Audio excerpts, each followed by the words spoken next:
She had everything a child could dream of: wealth, a mansion, and a father who adored her. But when her birthday came, the glittering halls filled with balloons and cake stood empty. Not a single friend showed up for the millionaire CEO's paralyzed daughter. It wasn't an accident. It was a cruel reminder of how society treats those who are different. And just when despair settled in, an unexpected knock at the door changed everything. But who it was and what followed shook an entire community to its core.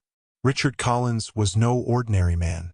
A millionaire tech CEO in San Francisco, he had built one of the fastest-growing software firms in Silicon Valley.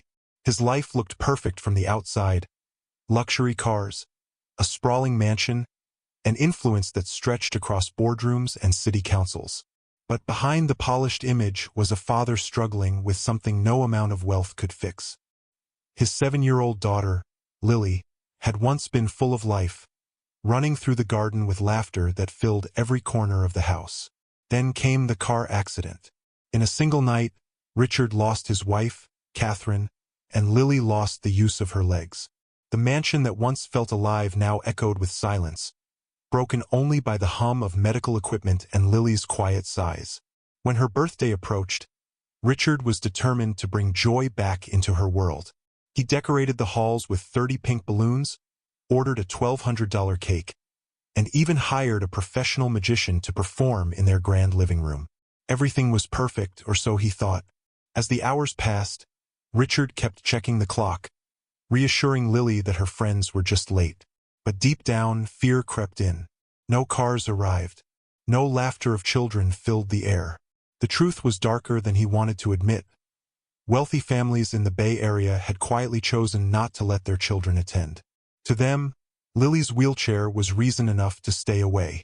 The silence in the mansion that day was suffocating. Lily sat by the window, her wheelchair angled toward the driveway, waiting for headlights that never appeared. Each tick of the clock was a reminder of who wasn't coming.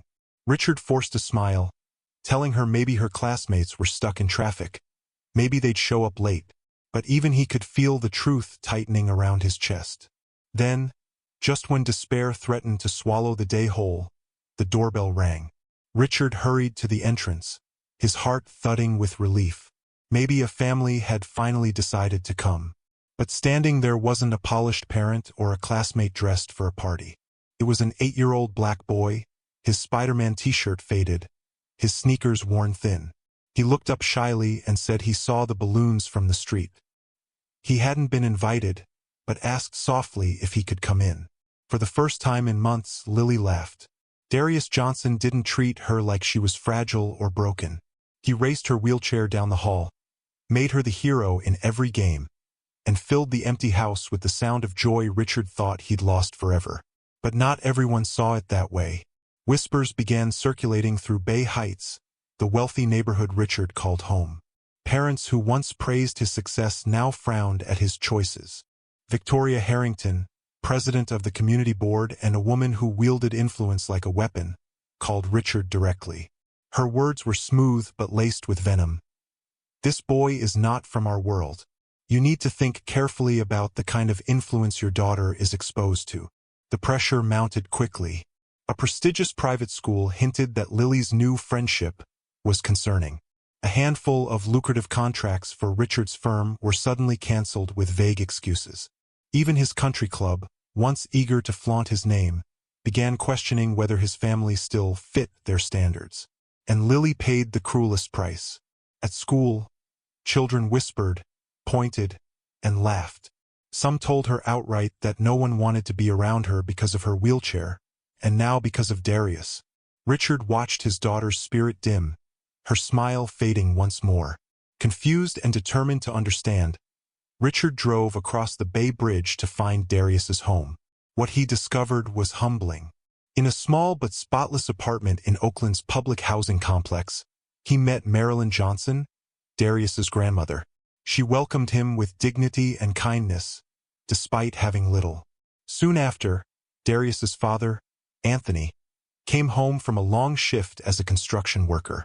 The man's calloused hands and steady gaze spoke of resilience, not defeat. Richard left that night shaken. Not by what they lacked, but by the integrity and warmth they carried despite society's cruelty. But something else caught his attention. Rumors that Victoria Harrington and her wealthy circle were trying to push families like the Johnsons out of their homes. The whispers of discrimination seemed tied to something much bigger. And as Richard began quietly digging for answers, he realized he wasn't just fighting for his daughter's happiness anymore. He was up against a system designed to silence families like the Johnsons, and it was about to get ugly. The truth Richard uncovered was darker than he ever imagined. Behind the polite smiles and whispered warnings of Bay Heights was a machine built on greed and racism. Victoria Harrington and her circle weren't just gossiping about Lily's friendship. They were orchestrating a massive real estate scheme. They planned to demolish Darius's housing project, forcing out families with intimidation, forged contracts, and racial profiling, all to replace them with luxury condos for profit. Richard gathered evidence, emails, recordings, financial documents, but exposing it meant war. The same elites who turned their backs on his daughter now held power over schools, businesses, and even politicians. To challenge them was to risk everything he'd built. But when he saw Lily crying one night, whispering that maybe she didn't deserve friends, the choice became clear. He couldn't stay silent. At the pivotal city council meeting, the air was thick with tension. Rows of polished developers and board members sat smugly, certain of victory. But Richard walked in with Anthony Johnson, a civil rights lawyer, journalists, and, most importantly, federal agents waiting in the wings. When Richard took the podium, silence swept the chamber. He didn't speak as a CEO.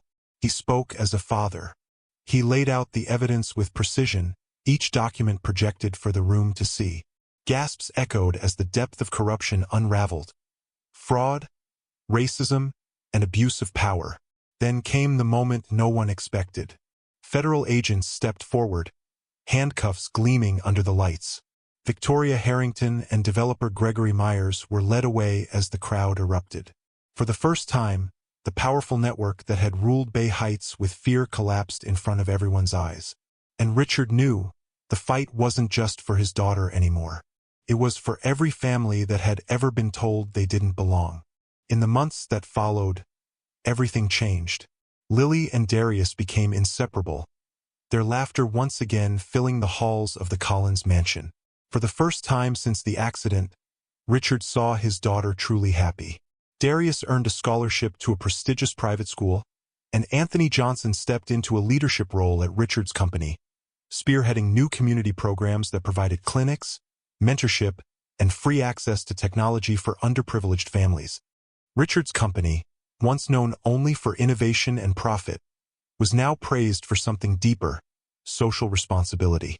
Investors who had once doubted him returned, drawn not just to his success, but to his integrity. The very community that had once turned away began to shift. Schools opened doors to more inclusive education. New leaders emerged who valued diversity, and voices once silenced were finally heard. And what of Victoria Harrington? Her empire crumbled. The mansion, the influence, the carefully crafted image, all gone. Stripped of power, she lived alone in a modest apartment, haunted by the weight of her choices. Eventually, she reached out, seeking forgiveness from the very family she had tried to erase. Whether she deserved it was a question only time could answer. But beyond the downfall of one woman, this story left a mark on an entire city. It was proof that racism and elitism could no longer hide behind polished gates and powerful names. Change was possible, but only when someone dared to stand against the system. And perhaps that is the question we are left with today. How many more children will have to feel invisible before society chooses compassion over prejudice? Because in the end, true wealth is not measured in money or power. It is measured in humanity, in kindness, and in the courage to do what is right. What do you think? Was Richard right to risk everything for his daughter and a boy the world tried to ignore? And if you were in his place, would you have done the same? Let me know in the comments below. If the story moved you, don't forget to like the video and subscribe to the channel, because more stories like this deserve to be heard.